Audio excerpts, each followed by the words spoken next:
Hello नमस्ते मित्रों, अप्रैल के महीने की आज 10 तारीख है और शीघ्र ही मौसम में लू और लू के थपेड़े तथा तेज धूप का दौर आने वाला है।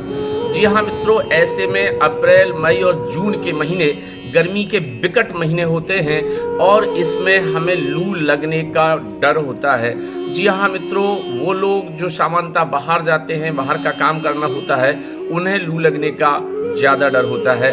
तो लू से हम कैसे बचाव करेंगे, इसके बारे में आप सुनिएगा कुछ महत्वपूर्ण बिंदु। मित्रों, पहला बिंदु है कि आपको पानी, छाछ और ORS का घोल है उसे पीते रहिएगा।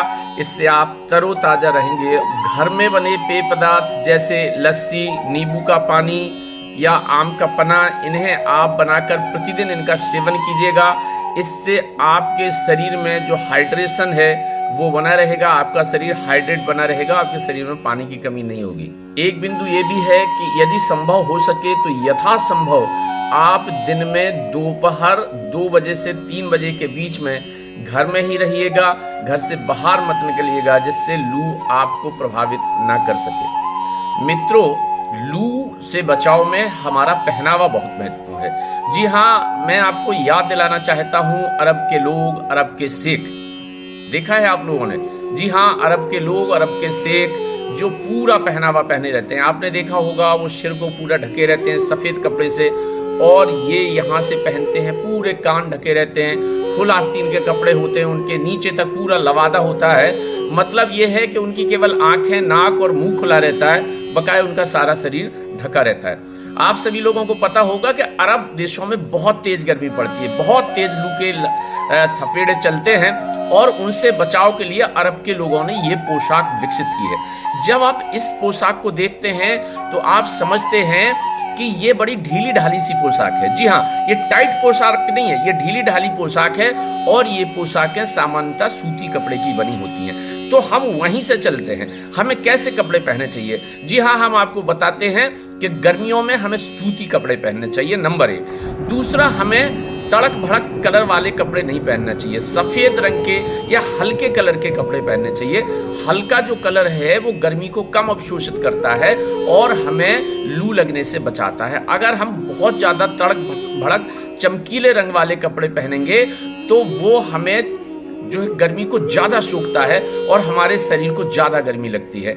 ये हो गया पहला, ढीले ढाले कपड़े। दूसरा, सादा कलर या हल्के कलर वाले कपड़े पहनने हैं हमें। तीसरा, हमें ये देखना है कि हमारे शरीर के अंग खुले न रहे। जी हाँ, देखो, सबसे महत्वपूर्ण जो हमारे शरीर का अंग है, जहाँ से लू हमारे शरीर में घुसती है, वो है हमारे शरीर के कान। जी हाँ, आपने देखा होगा कि अरब लोगों के कान भी हमेशा बंद रहते हैं, उनका जो पोशाक है उसमें। अब हम अरब देशों जैसी पोशाक तो नहीं पहन सकते, लेकिन हमें ये करना है कि सूती साफी, जी हाँ, सूती साफी हम लेंगे और उसे अपने शरीर के पूरे सिर को ढकते हुए इस ढंग से अपने ऊपर बांधेंगे, जिससे हमारे कान भी ढके रहें और हमारा पूरा सर भी ढका रहे। तो सबसे पहले हमें अपने कान बचाने हैं। अगर कान हमारे जो है बंद रहेंगे तो हमें लू लगने की आशंका बहुत कम हो जाएगी। जी हाँ मित्रों, अब हमारा सिर ढक गया, हमारे कान ढक गए। अब हमें आगे चलना है। हमें जो शर्ट या कुर्ता पहनना है वो पूरे स्लीव्स का पहनना है, यहाँ तक का पहनना है, और उसके बाद नीचे तो सामान्यतः हम पूरा पहनते ही हैं, पजामा या पैंट जो भी पहनते हैं वो पूरा ही पहनते हैं।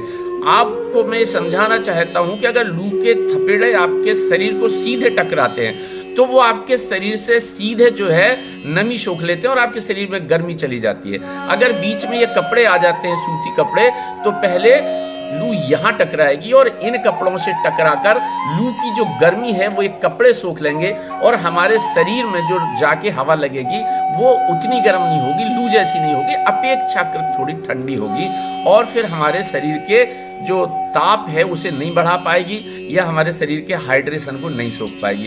इसलिए मित्रों, आपको ये बताता हूँ कि ये जो हमारे कपड़े हैं इनका बहुत महत्वपूर्ण योगदान है। कभी भी घर से निकलें तो आप अपने कान बांधे बिना ना निकलें। आपने अभी अपने गांव में देखा होगा कि लोग साफी लेके चलते हैं, सर्दियों में भी गर्मियों में भी। ये साफी समान रूप से उपयोगी है। ये साफी जब हम सर्दियों में बांधते हैं तो सर्दी बचाती है, और ये साफी जब हम गर्मियों में बांधते हैं तो हमारे शरीर को गर्मी से बचाती है। संभव हो सके तो अपनी आंखों पर भी काला चश्मा लगा के रखिएगा।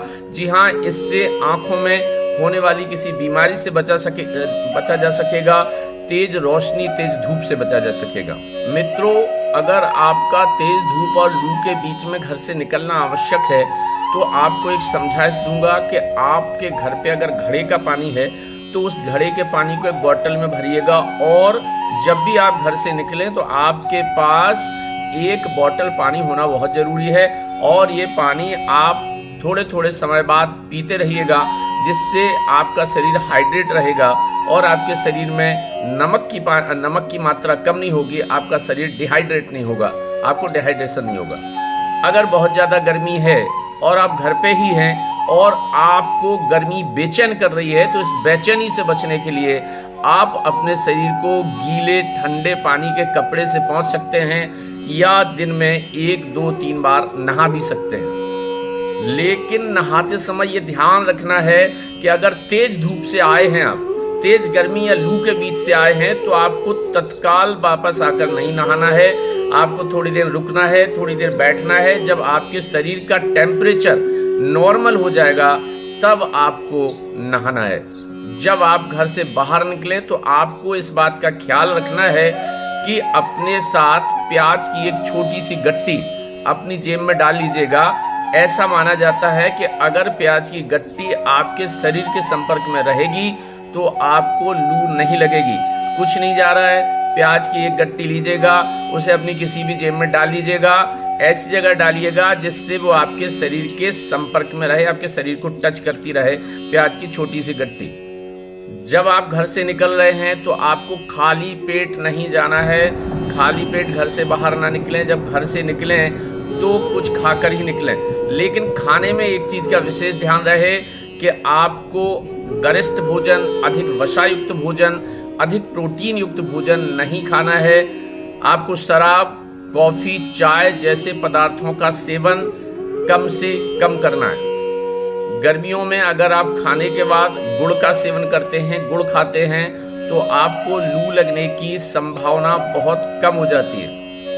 एक चीज़ का ध्यान और रखना है कि आपको एसी से निकलकर सीधा लू में नहीं चले जाना है, वही आपके अपने शरीर के टेम्परेचर को नॉर्मल करना है। इसी प्रकार अगर आप लू से या गर्मी से या धूप से आ रहे हैं तो सीधा आके एसी में नहीं घुस जाना है। पहले थोड़ा एसी के बाहर बैठिएगा, अपने टेम्परेचर को नॉर्मल कीजिएगा, फिर आप एसी के अंदर जाइएगा। इससे आप लू के प्रकोप से बचे रहेंगे। गर्मियों में पुदीना का अधिक से अधिक उपयोग कीजिएगा। जी हाँ, बाजार में मिलने वाला पुदीना हरा की सीसी तो बात की बात है, मैं मिलने वाले हरे पुदीने की बात कर रहा हूँ। आप पुदीने की चटनी बनाइएगा, रायते में पुदीना डालिएगा या किसी ढंग से आप पुदीना खाइएगा, ये आपके शरीर को बहुत ही अच्छी स्थिति में रखेगा। तो मित्रों, लू से बचने के कुछ उपाय हमने आज आपको बताए हैं। ये अप्रैल, मई और जून के खतरनाक गर्मी के, खतरनाक लू के प्रकोप के 3 महीने आप इनका पालन कीजिएगा एंड आई होप आपको लू नहीं लगेगी। स्वस्थ रहें, मस्त रहें, तंदुरुस्त रहें। नमस्ते।